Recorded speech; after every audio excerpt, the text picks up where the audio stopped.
Dosakah ketika foto wajah kita terpajang di medsos padahal niat kita tidak untuk yang negatif? Kalau pakai jilbab ramai-ramai, ini bu foto ramai-ramai 10-20 orang, tujuannya untuk syiar, untuk kaum muslimin muslimat, begini cara buat pengajian macam di musola Al-Amin. Nah, itu boleh. Tapi kalau posenya membangkitkan hawa nafsu, pakaiannya sempit, transparan, bedaknya 2 inci, nah itu menimbulkan maksiat, dosa. Nauzubillah. Yang lama-lama buka balik FB-nya, buang, bisa di delete itu, buang balik. Apa hukumnya orang selingkuh di media sosial? Tak ada beda. Kata Wallahu li bani Adam hazzahu minaz zina. Anak Adam itu ada zinanya. Zina nazar, zina ain an-nazar, zina mata memandang, zina telinga mendengar, zina tangan memegang, zina hidung mencium, kemaluan membenarkan atau tidak. Jadi orang yang tidak jumpa, zina jarak jauh, itu juga zina mata, zina telinga, zina otak, zina hati, zina pikiran. Mudah-mudahan kita dijaga dari zina media sosial. Apakah sah nikah kalau calon pengantinnya dalam keadaan haid? Yang nikah itu laki-laki dengan wali atau laki-laki dengan perempuan? Saya ulang balik. Yang akad nikah itu laki-laki dengan wali atau laki-laki dengan perempuan? Laki-laki dengan wali, berhubungan kelamin baru dengan perempuan. Saya wali menikahkan anak saya yang perempuan itu di kamar. Ini laki-laki, aku nikahkan engkau dengan anakku dengan mahar sebentuk cincin emas tunai sah. Perempuan tak ada urusan, walaupun perempuan itu sedang haid, walaupun perempuan itu sedang tak ada di situ, maka nikahnya sah. Itu jadi tak ada ditanya gimana acara pernikahan, tunda dulu, dia sedang haid. Tak paham. Dulu perempuan itu di kamar. Coba tanya orang-orang Melayu zaman dulu, perempuan itu di kamar. Sekarang lah baru perempuan keluar. Dulu diutus satu orang ke kamar bertanya, dia mau apa tidak. Nah, itu ada laki-laki meminang engkau di ruang tamu, kau mau apa tidak sama dia. Kalau dia diam, maka kata Nabi, as-sukutu alamatur ridha, diam tanda setuju. Anak gadis zaman dulu diam. Anak gadis zaman sekarang mau jawab iya ata, iya aja atau iya banget ya. Apa hukumnya bagi perempuan mengurus orang tua kita yang renta? Apa hukumnya bagi kita perempuan mengurus orang tua kita renta?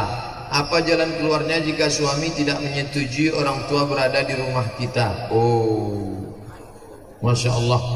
Itulah kalau nasib dapat laki Fir'aun. Orang tuamu, mertuamu sama. Orang tuamu membesarkan engkau dari kecil sampai tua. Sedangkan mertuamu dibesarkannya anak itu, disusukannya 2 tahun, dilahirkannya meregang nyawa. Setelah cantik besar 25 tahun diserahkannya kepada engkau bulat-bulat. Kau cuman bawa seperangkat alat sholat dan kitab suci Al-Quran, tak pernah dibuka sampai mati. Mau dia engkau menerima? Dulu waktu kau datang meminang tak bawa apa-apa, mau dia menerima engkau. Sekarang di hari tuanya dia sakit, kau tak mau menerima. Laknat Allah untukmu. Wahai para suami-suami yang tak mau menerima mertuanya, maka taubatlah taubat nasuha. Adapun anak perempuan ini kau pikir baik-baik. Kalau kau masih berpikir bisa melanjutkan, dudukkan, musyawarahkan. Tapi kalau tidak, ini kau jumpa suamimu setelah engkau dewasa 25 tahun. Ini orang tuamu membesarkanmu, menyekolahkanmu, mengasih kau makan. Andai kau gendong dia dari simpang 3 ke Makkah bolak-balik, belum tentu dapat membalas budi baik hidupnya.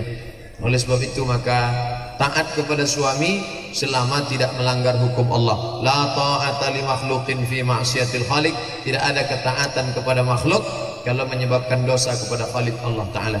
Makanya ibu-ibu, ini pertanyaan ini jadi pelajaran buat kita semua. Kalau nanti mencari menantu, carilah menantu yang bisa ditumpang. Kalau perlu dibuatkan materi 6.000-nya. Nanti kalau aku sakit, stroke, Sanggup tak kau sama aku? Kalau sanggup ku terima, kalau tidak ku cari menantu lain.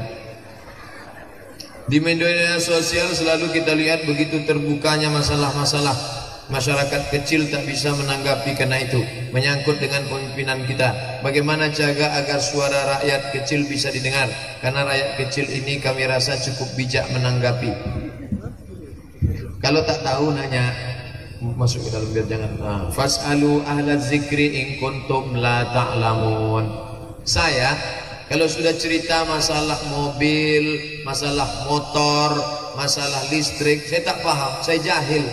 Abdul Somad tu jahil dalam masalah listrik. Maka saya tanya, Pak, Bapak kerja di PLN kan? Iya. Ini sekring kabelnya apa namanya Pak? Saya pun tak tahu juga kan. Saya bagian administrasinya Pak Ustaz. Ini masalah teknis, ditanya ke teknisi. Jadi kalau kita tak tahu tanya. Masalah listrik kita tak tahu, kita pegang kesetrum mati. Yang mati kita sendiri. Tapi masalah pemimpin, masalah aib orang, kita tanya pada orang yang tahu. Jangan-jangan fitnah, jangan-jangan bohong. Katanya kalau mengundang Ustadz Somad tuh mesti nyiapkan 60 juta ya. Jadi musola Al-Amin berapa kalian budget siapkan? Tanya dulu orang yang tahu. Kenapa kalian bisa mengundang Ustadz Somad ke musola Al-Amin tuh? Apa kompensasinya? Gimana? Jangan difitnah. Gimana sikap kita kalau kita sering difitnah padahal kita tidak pernah melakukan perbuatan itu? Klarifikasi. Jangan asik klarifikasi satu kali saja. Klarifikasi satu dalam bentuk tulisan, satu dalam bentuk video, share sudah. Kalau dia tetap juga memfitnah kita, panggil. Kalau kau ulang lagi Polda kan kau nanti. Ada namanya pasal mengganggu ketertiban umum, pasal merusak nama baik. Karena pada dasarnya kita ini baik semua. Kalau nama baik kita dirusak, kita bisa tuntut dia. Kebun aja kita masuk kena KUHP pasal sekian. Apalagi nama baik kita. Ini penting. Mau tanya Pak Ustadz, saya berbakti pada suami. Apa perlu saya berbakti pada suami yang suka memarahi dan tidak beribadah? Kenapa bisa nikah sama dia?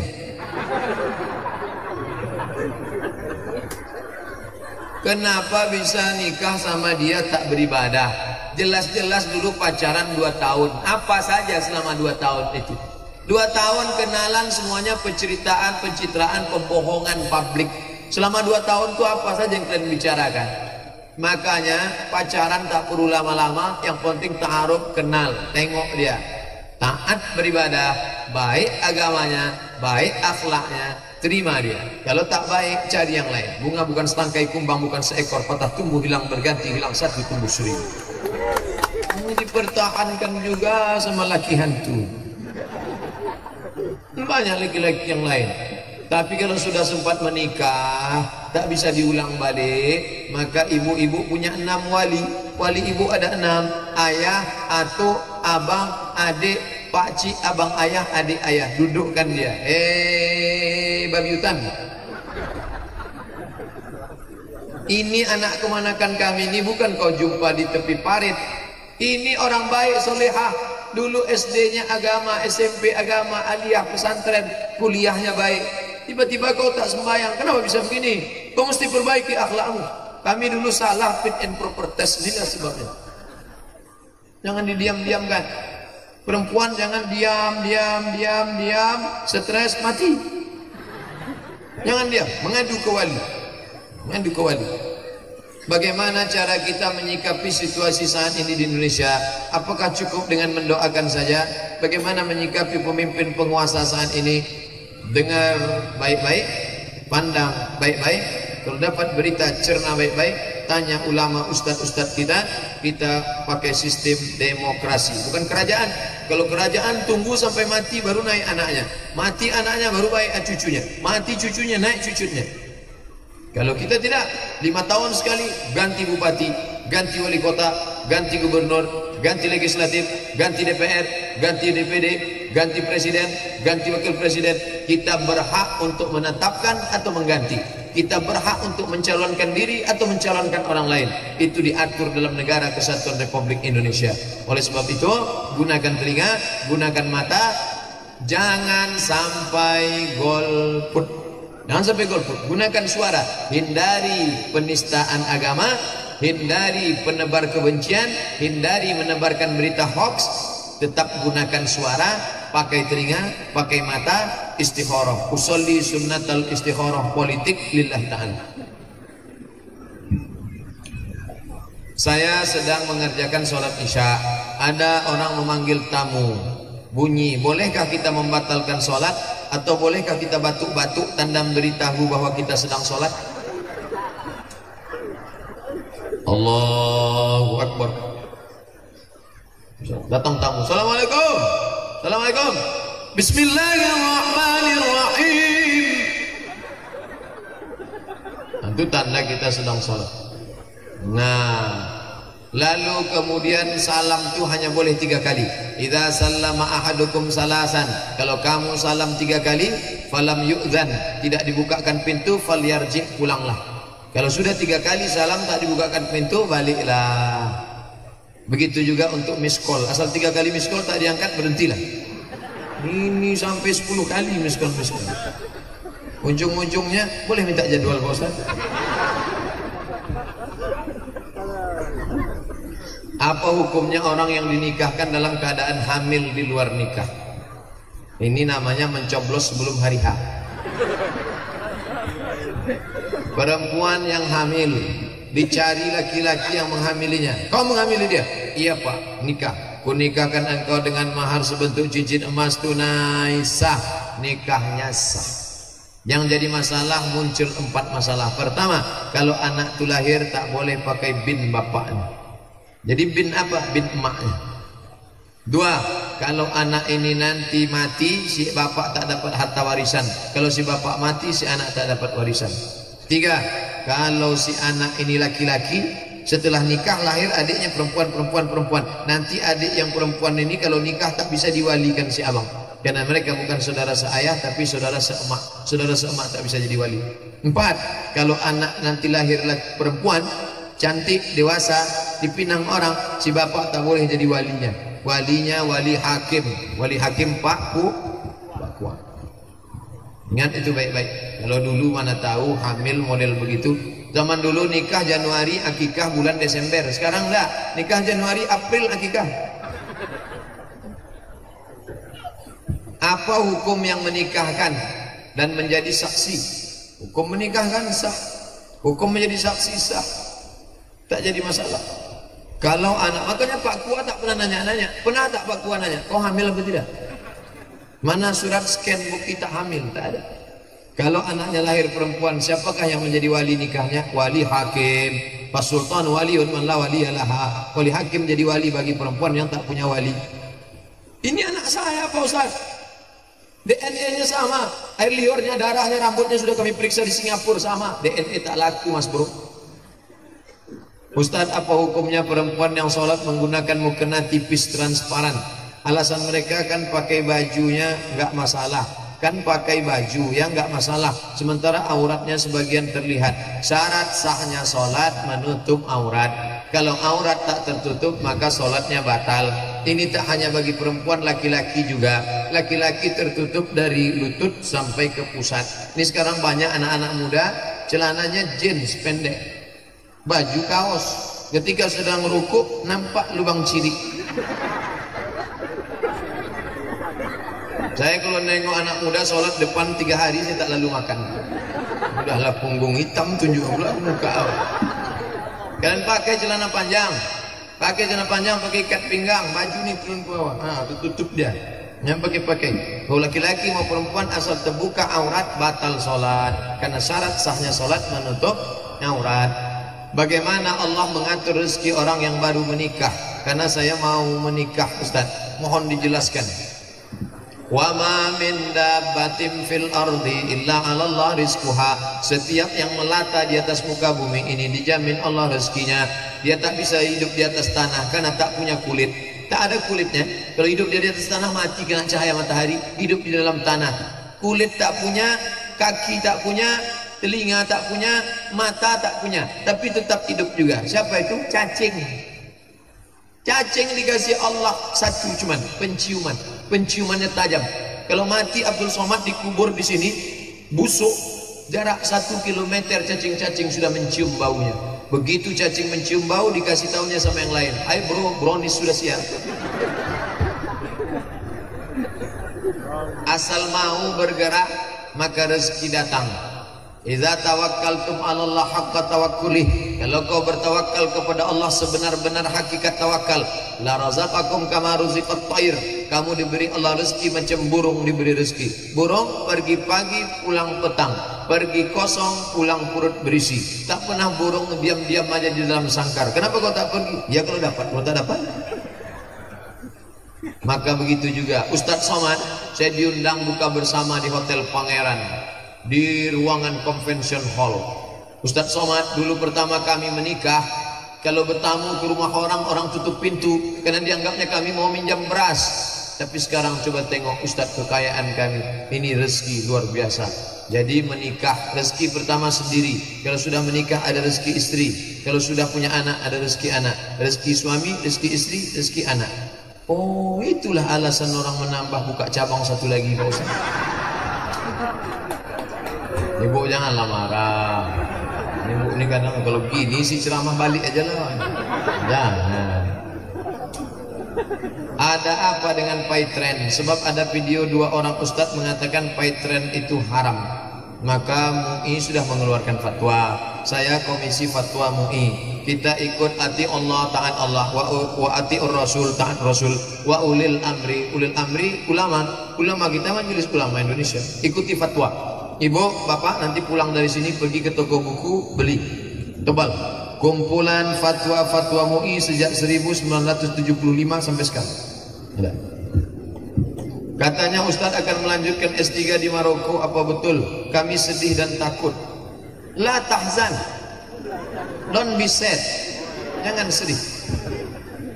YouTube akan selalu bersamamu.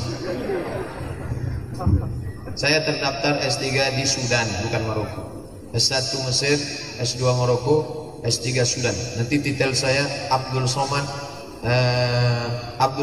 M3, Mesir, Maroko, Sudan. Tak juga bisa. M2S. Ustaz tolong jelaskan maksud surah An-Nahl ayat 89. Ingatlah akan hari ketika kami bangkitkan pada setiap umat seorang saksi. Setiap umat ada saksinya. Umat Nabi Nuh saksinya Nabi Nuh. Umat Nabi Isa saksinya Nabi Isa. Umat Nabi Musa saksinya Nabi Musa. Umat Nabi Muhammad saksinya Nabi Muhammad. Aku bersaksi, kata Nabi Muhammad, bahwa ini adalah umatku. Mudah-mudahan kita termasuk umat yang dipersaksikan Nabi Muhammad SAW. Fakaifa idza ji'na min kulli ummatin bi syahidin wa ji'na bika ala haula'i syahida. Setiap umat akan dibangkitkan dengan saksi-saksinya, dan engkau Muhammad akan dibangkitkan menjadi saksi bagi semesta alam. Nama sahabat yang membaca ayat itu Abdullah bin Mas'ud. Ketika Nabi baca ayat itu meleleh air mata Nabi. Apa kata Nabi? Hasbuka, enough, cukup. Cukup Abdullah bin Mas'ud, jangan lagi kau baca. Fa idza ainahu tazrifan, menangis Nabi Muhammad karena sedihnya membayangkan kita akan bangkit di padang mahsyar nanti. Apakah benar maksud ayat ini untuk kesempurnaan Islam kita harus bersyahadat lagi dengan seorang saksi dalam satu napas? Kalau tidak, Islam kita tidak sempurna. Oh. Jadi datanglah ustadz-ustadznya, ustadz aliran saksi ini. Kau sudah bersaksi? Belum. Belum pernah disaksikan gurumu? Belum. Kau bersaksi sama.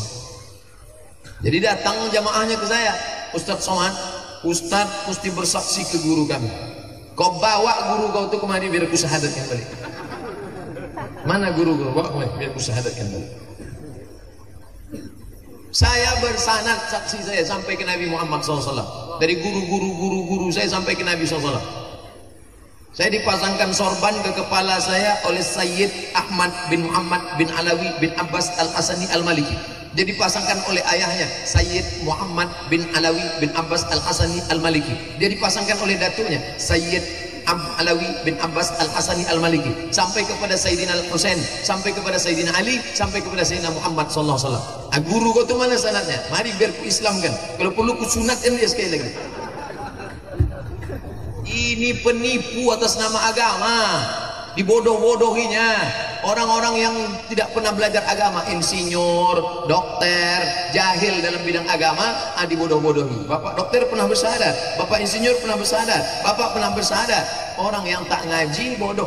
Ayo bersyahadat sama guru kami, bayar aja maharnya sekian, UUD, ujung-ujungnya duit. Mudah mengenali aliran sesat dua saja, UUD, UUW, ujung-ujungnya duit, ujung-ujungnya wanita. Kalau laki-laki syahadatnya dari jauh, kalau perempuan harus dari dekat. Kalau nenek-nenek dari jauh, kalau yang gadis dari dekat. Udah tahu itu semua. Mudah-mudahan Pak Kapolresta menangkap mereka ini semua. Apa hukumnya kalau malam nisfu Sya'ban diadakan di masjid dengan bawa nasi kunyit untuk dimakan bersama-sama setelah baca Yasin 3 kali? Dengan baca Yasin 3 kali tadi sholat isya jadi terlewatkan dan tidak dikumandangkan azan isya pada saat itu, tapi tetap sholat setelah acara. Syukron, ada pula senyumnya. Ittala'allahu ala jami'i khalqihi lailatan nisfi min Sya'ban. Allah memperhatikan semua makhluknya pada malam nisfu Sya'ban. Wa yaghfiru li jami'i khalqihi, diampunkannya semuanya yang malam itu berdoa, kecuali dua orang, dua yang tak diampunkan. Pertama musyrik, orang syirik. Yang kedua musyahid, orang yang belum berdamai. Jadi acara Musola Al-Amin ini acara perdamaian nasional. Mana yang berkelahi, tetangga, pengurus, ustadz, jamaah, maka hari ini damai supaya malam nisfu Sya'ban nanti semua doa kita diterima Allah SWT. Adapun malam nisfu Sya'ban itu amalannya apa terserah. Mau baca Yasin terserah, mau tahajud terserah, mau sedekah anak yatim terserah, bebas. Mau sendiri-sendiri di rumah baik. Yang kalau dibuat di masjid ramai-ramai itu amalan Khalid bin Makdan dan Makhul para tabi'in di negeri Syam. Di negeri Syam mereka kumpul ramai-ramai, pakai jubah kebesaran, pakai wangi-wangian, bukur asap-asap, pakai celak, mereka ramai-ramai di masjid. Adapun menunda azan, maka tetap laksanakan azan, solat, habis solat lanjutkan balik. As-salatu ala waqtiha, inna salata kanat alal mu'minina kitaban mauquta. Solat tetap pada waktunya. Bagaimana hukumnya jika ada saudara ana yang belum berhijab tapi ana segan menegurnya? Kalau kau segan menegurnya, putarkan saja video saya 1 menit. Dah, hidupkan kameranya. 1, 2, 3. Assalamualaikum warahmatullahi wabarakatuh. Hai saudaraku yang belum juga berhijab, emangnya kau mau mati nanti masuk mana? Neraka apa surga? Banyak mata-mata berzina gara-gara rambutmu, gara-gara lututmu, gara-gara auratmu. Berapa banyak anak yang hafal Quran hilang hafalannya gara-gara menengok lututmu yang hitam dan berkudis itu. Maka tutuplah auratmu. Ingat, kau akan ditanya di hadapan Allah. Latus alunna yauma idzin anin naim. Saat kau menghadap Allah, istrimu tak ikut, suamimu tak ikut, anakmu tak ikut, kau sendiri akan diminta tanggung jawab. Apakah kau siap masuk neraka jahanam? Mudah-mudahan dengan ini kau bertobat ke jalan Allah SWT. Like and share.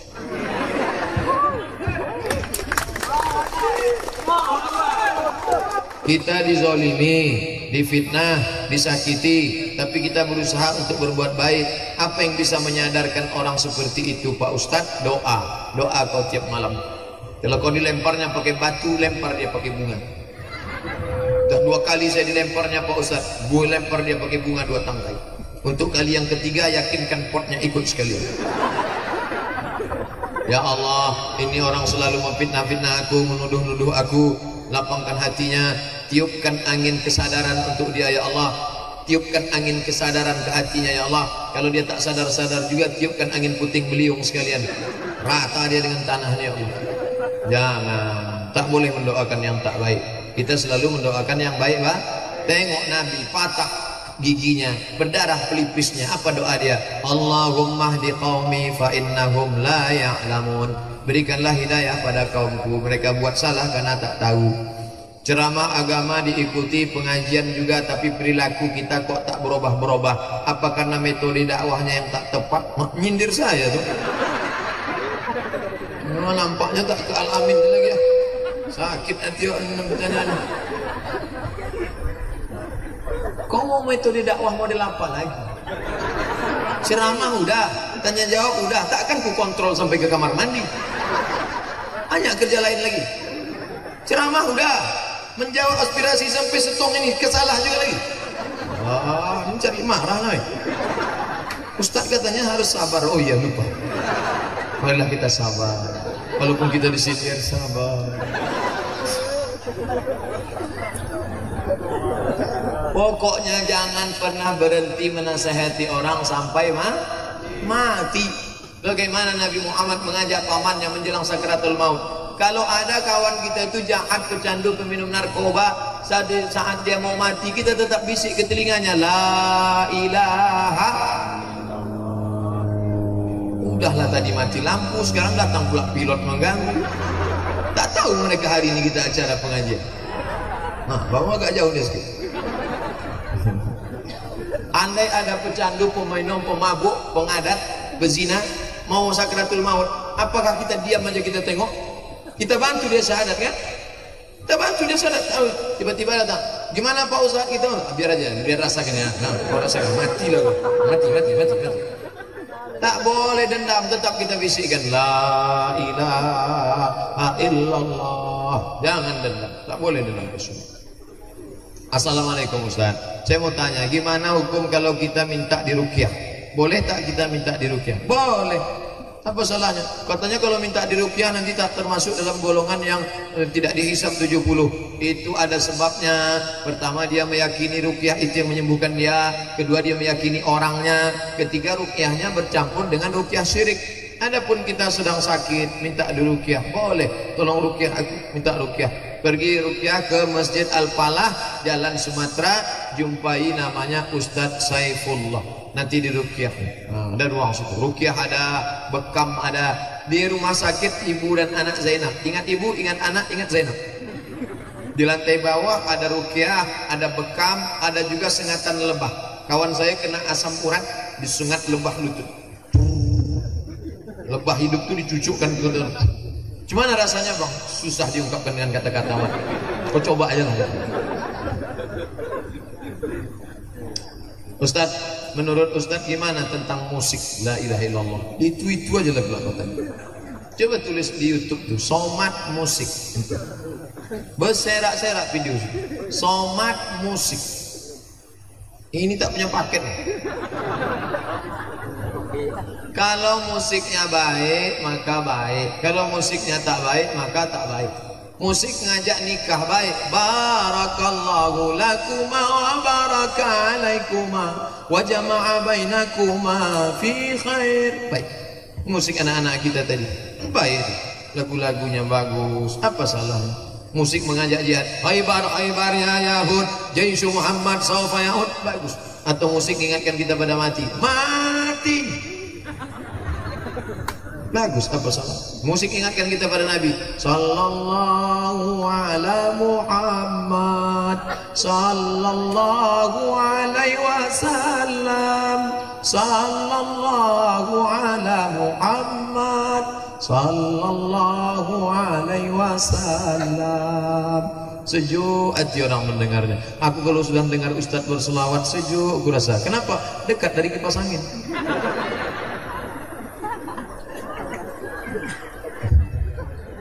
Kalau berjualan pakai pelaris atau jimat, apa hukumnya Pak Ustaz? Dan mematikan orang berjualan dengan apa hukumnya Pak Ustaz? Nampak jualan orang laris, bagaimana supaya jualan orang ini tak laris lagi? Diambillah tanah kuburan, disiramkan supaya orang ketika menengok itu tak nampaknya jualan orang. Begitu juga kalau ada anak gadis, gimana supaya anak gadis ini tak nikah-nikah? Dicari tulang pukang. Macam mana pukang itu malu, begitulah anak gadis itu malu sampai mati hingga tak nikah-nikah. Itu namanya sihir, pakai jin, hantu, setan. Orang yang minta kepada setan, maka matinya nanti bersama setan. Siapa yang sudah pernah minta pada setan, putuskan hubungan dengan setan. MOU, Memorandum of Understanding between me and setan. Saya ingin tanya, apakah seorang istri apabila sudah memasak sang suami, apakah sang istri tidak bisa rujuk lagi? Memasak kok rujuk?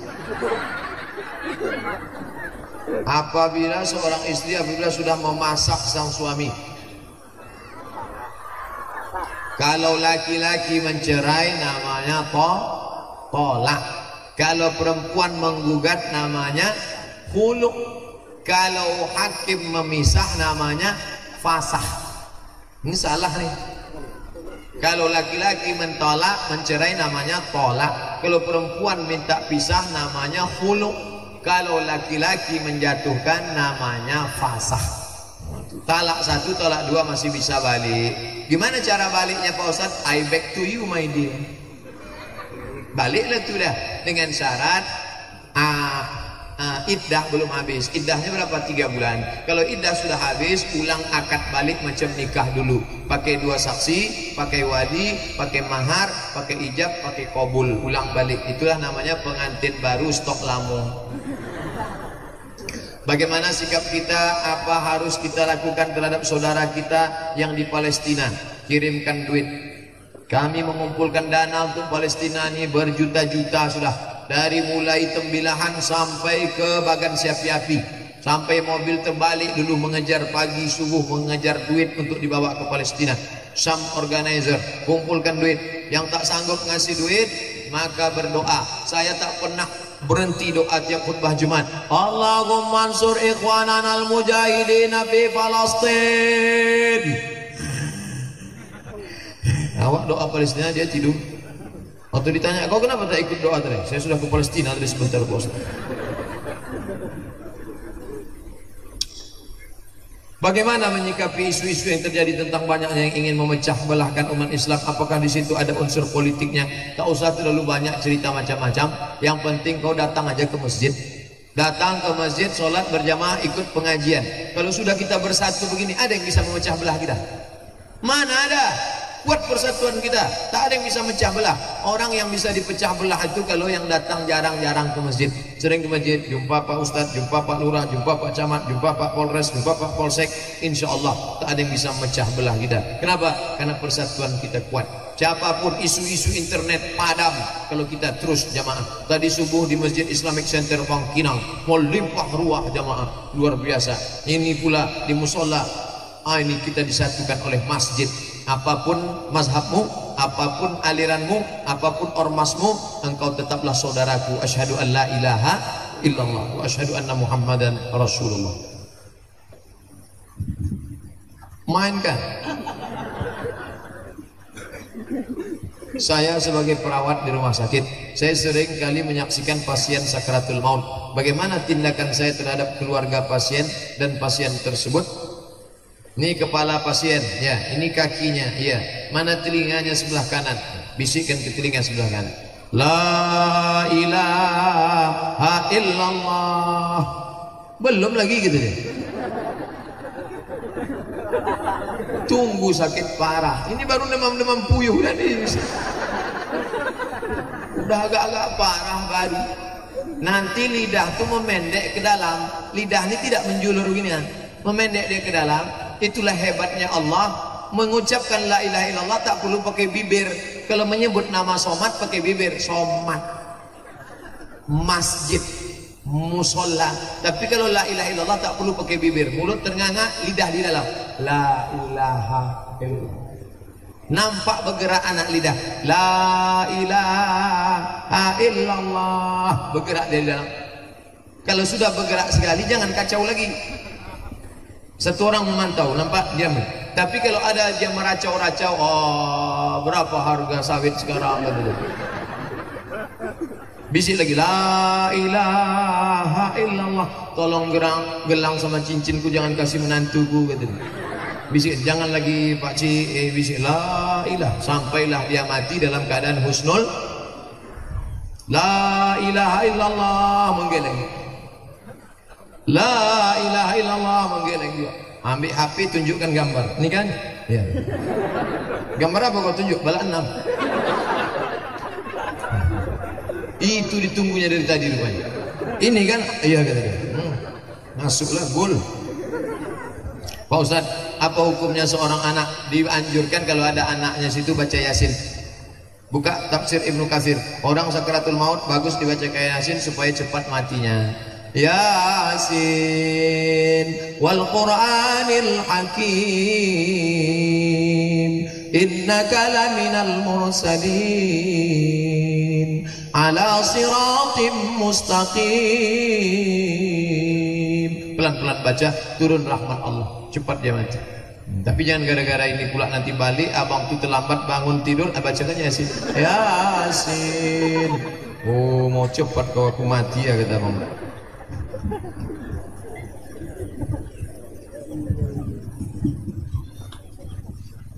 Ustadz, saya dulu dosen. Setelah menikah diajak merantau, saya cuma ibu rumah tangga. Dulu janji calon suami saya boleh kerja, namun setelah punya anak saya tak bekerja. Dia takut gaji saya lebih besar. Ibu saya kecewa. Lalu saya harus bagaimana Pak Ustaz? Itulah kalian dulu waktu belum nikah itu kenapa tak selesai MOU-nya? Bang, ini yang perempuan yang masih gadis-gadis, kau betul-betul cerita sama dia. Bang, aku ini disekolahkan makku sampai S2, S3, S cendol, S doger. Dia tak mau aku cuman masak saja. Kalau gua hamil boleh, karena tak mungkin ku titipkan ke kambing. Boleh aku hamil, tak apa-apa kata dia. Tapi nanti setelah punya anak, makku ini mau aku kerja. Karena dia sudah potong pantik menyekolahkan aku dulu. Nanti kalau tak begini masalah. Gitu. Nah, ini masalah kerja, masalah pindah. Apakah dia mensyaratkan harus tetap di Pekanbaru atau bebas kau mau pergi kemana? Nah, jangan setelah pindah baru nelpon saya, Ustaz, suami saya harus pindah, orang tua saya tak setuju, gimana nih Pak Ustaz? Dulu kenapa tak selesai? Dulu waktu kenalan kemana? Makan bakso, makan mie ayam, makan bakso, makan mie ayam. Emangnya nikah bakso sama mie ayam? Duduk bersama suami ini, nah ini ibu ini yang tak setuju anaknya ini harus kerja, suami pula duduk bersama. Judul rapatnya mau dibawa kemana hubungan ini? Haruskah istri selalu berkomunikasikan ke suami setiap kali istri mau berinfak bersedekah, istri mempunyai penghasilan sendiri? Kalau menikah dengan perempuan, apakah harta perempuan itu automatically menjadi harta suami? Ibu-ibu menjawab tidak. Ibu punya sawit kebetulan dari ayah ibu.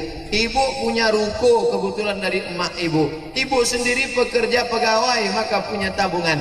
Ketika nikah tidak otomatis jadi harta suami. Hai suami, hartamu punya engkau. Hai istri, hartamu punya engkau. Tapi sebagai istri solehah, engkau ngomong. Ngomongnya bukan minta izin, sekedar ngomong kulunuwun kata orang Jawa. Ngomong, bang, aku mau bersedekah ke masjid. Si abang pun jangan kegeeran. Biniku ini bukan minta izin, dia sekedar ngomong. Maka kau tinggal ngangguk aja. Iyalah bang, bin aku mau nabung. Iyalah, duit dia. Hanya kita punya ikatan begitu. Tapi kalau bu ini tidak kerja, dari uang belanja itu perlu dia minta izin. Bang, izinkah abang kalau duitku ini? Tapi ibu tentu sopan, jangan pula bang, ini aku mau nabung, abang tinggal ngangguk aja, duit aku, harta. Kalau abang tak ngangguk, awas. Janganlah gitu. Bagaimana solusinya? Anak saya pacaran sudah lama, sementara niat baik mau dilaksanakan, tiba-tiba masuk orang ketiga. Bagaimana jalan keluarnya? Anak pula dibiarkan pacaran sampai berlama-lama. Ini orang tua yang membiarkan anak pacaran, itu artinya sama dengan silakan kau berzina, silakan kau berzina, silakan. Kawan saya bertamu ke rumah perempuan, datang pertama dikasih teh, datang kedua oke, datang ketiga langsung bapaknya nanya, kau kapan mau minang anaknya? Begitu, yang dibiarkan. Kalian duduk sini ya, papa sama mama mau nonton dalam. Duduk. Habis itu datang pula laki-laki satu lagi, ini perempuan Salome ini. Tak betul. Ini bukan kenakalan remaja, ini juga kenakalan orang tua. Ngomonglah, kami ini dihormati di lingkungan ini. Kami ini jamaah musola Al-Amin. Malu kami kalau datang laki-laki nengok anak gadis kami. Kamu mau nikah atau cuma jalan-jalan? Kalau cuma jalan-jalan, bawa bolu kemari. Tapi kalau mau nikah, bawa orang tua muslim kunikahkan. Gitu, harus jelas. Jangan tak jelas. Pak Ustaz, menantu saya seorang artis mu'allaf, istrinya sekarang sudah bercadar dan meninggalkan pekerjaan yang lama. Dia dianggap aneh di lingkungan keluarganya. Bagaimana pandangan Pak Ustaz? Bada al-Islamu gharibun, Islam ini pertama kali datang dulu dianggap aneh. Fa sawfa yakunu ghariban, di akhir zaman nanti akan dianggap aneh. Fatuba lil ghuraba. Kalau di lingkungan itu orang tak sholat, tiba-tiba ada satu pegawai sholat, maka dia dianggap aneh. Kalau di lingkungan itu orang tak berjilbab, ada satu yang berjilbab, maka dianggap aneh. Kalau ada di situ orang tak memberi anaknya pacaran, semuanya ngasih anaknya pacaran, ada yang anggap aneh. Anak sekarang kalau tak pacaran, pacarnya mana? Aku jomblo, hari ini nggak punya pacar, apa kata dunia? Aneh. Maka berbahagialah orang-orang yang aneh, karena tetap berpegang kepada ajaran Nabi Muhammad sallallahu alaihi wasallam. Bagaimana menurut Ustadz wanita yang memakai wangi-wangian? Ada yang berpendapat haram, ada yang berpendapat boleh. Datang seorang sholat makan bawang putih, bawang merah. Kata Nabi, jangan dekati tempat sholat kami. Man akala thauman, siapa yang makan bawang putih, basalan, bawang merah, falyahtazil musallana, tinggalkan masjid musalla kami. Itu artinya apa? Islam tidak membenarkan bau-bau busuk. Tapi ada perempuan yang memakai harum-haruman, kata Nabi, berzina hidung laki-laki menciumnya. Maka jalan tengahnya, kalau hanya memakai yang menghilangkan bau, bau ketiak, bau keringat, bau rambut, hilang baunya boleh. Tapi kalau sampai parfumnya dipakainya di sana, tercium imam ke musola. Sampai imam itu pun lupa ayat Ar-Rahman.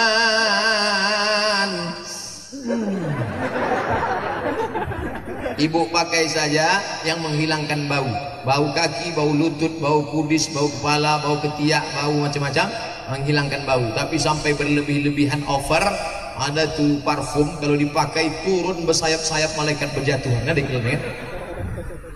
Pak Ustadz, peristiwa Isra Mi'raj Rasulullah SAW bertemu dan Nabi yang berbeda di setiap tingkatan langit. Mengapa demikian? Apakah menunjukkan derajat para Nabi? Menunjukkan tentang tingkatan-tingkatan yang paling dia jumpai Nabi Musa alaihissalam. Lalu apakah Musa lebih tinggi? Bukan. Itu tidak menunjukkan la nufarriqu baina ahadin mir rusulih. Kami tidak membeda-bedakan Nabi. Kami manusia tak boleh membeda-bedakan Nabi. Allah yang membeda-bedakannya. Kita semuanya kullun amanna min indi rabbina. Kami semuanya beriman kepada Allah SWT. Tapi bahwa Nabi kita penghulu, pemimpin para Nabi, Sayyidul Anbiya wal Mursalin. Kertas terakhir, dia punya istri 2. Tapi dia sama istri yang pertama karena kerjaan. Sedangkan istri pertama sudah menyuruhnya. Apakah dia punya istri 2, tapi dia sama istri pertama aja karena kerjaan. Sedangkan istri pertama sudah menyuruhnya. Apakah itu tetap dosa?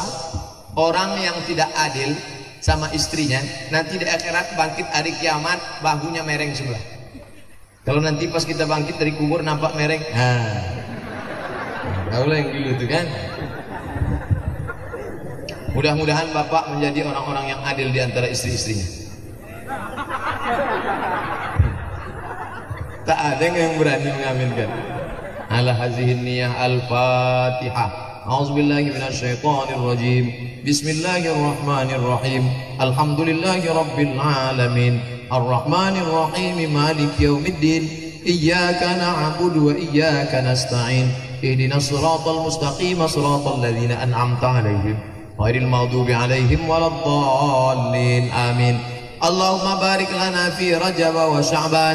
Berikan kami berkah di bulan Rajab dan Sya'ban. Wa ballighna Ramadan. Sampaikan kami ke bulan Ramadan. La tada' lana dzamban illa ghafartah. Segala dosa-dosa kami ampunkan ya Allah. Wa la dainan illa qadaitah. Utang piutang kami bantu kami melunasinya ya Allah. Wala maridan illa syafaitah. Saudara kami yang sakit angkat penyakitnya, berikan kesembuhan ya Allah. Wala mayitan illa rahimtah. Yang meninggal dunia curahkan rahmat ampunan kasih sayangmu ya Allah. Wala aziban illa zawajtah. Yang akan menikah berikan jodoh yang baik, soleh dan solihah. Wala aziban illa zawajtah. Wala raghiban illa anjabtah. Yang ingin menikah, sudah menikah, punya anak, berikan anak yang soleh dan solehah. Wala hajatan min hawaijid dunya wal akhirah laka ridha wa lana fiha salah illa qadaitaha wa yassartaha ya rabbal alamin. Segala hajat kami dunia akhirat baik bagi kami dan engkau ridha. Tunaikan, mudahkanlah hajat kami itu ya Allah. Allahumma arzuqna imaman adila. Berikan kami pemimpin yang adil ya Allah. La tusallit alaina man la yakhafuka wa la yarhamuna. Jangan kau angkat pemimpin kami orang yang tak takut padamu dan tak sayang pada kami. Allahumma khtim lana bi husnil khatimah wa la takhtim alaina bi su'il khatimah. Allahumma ja'al akhira kalamina 'inda intihai ajalina. Jadikan akhir kalam kami ketika ajal kami sampai, yang keluar dari mulut kami la ilaha illallah. Rabbana atina fid dunya hasanah wa fil akhirati hasanatan wa qina adzabannar. Wa sallallahu ala sayyidina Muhammad wa ala alihi wa sahbihi wa sallam walhamdulillahi rabbil alamin. Taqabbalallahu minkum minna wa minkum taqabbal ya karim. Terima kasih segala perhatian. Mohon maaf silap salah. Saya mohon izin langsung karena ada pertemuan di kantor Kementerian Agama. Terima kasih. Wassalamualaikum warahmatullahi wabarakatuh.